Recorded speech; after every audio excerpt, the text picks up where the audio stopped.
A low battery light on your multimeter might be costing you incorrect readings.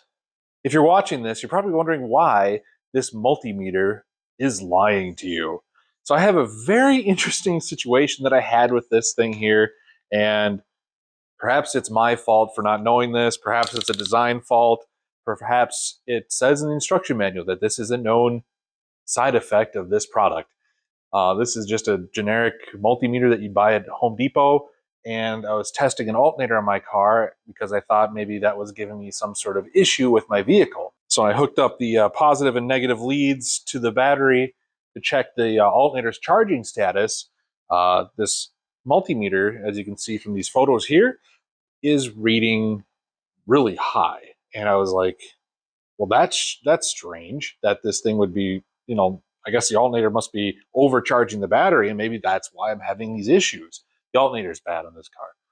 So I go ahead, order an alternator, replace the alternator, come to find out that, this new alternator is still overcharging my battery. Weird.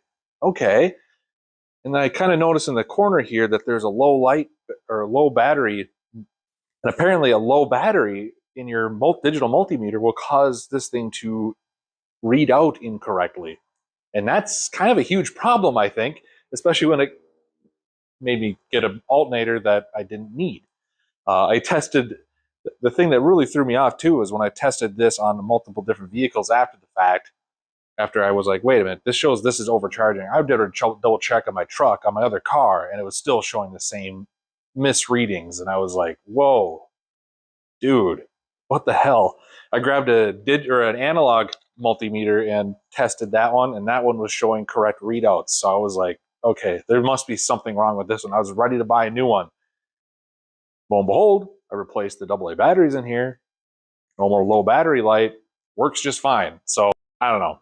It seems kind of like a weird situation that a low battery in this thing would cause it to not read properly.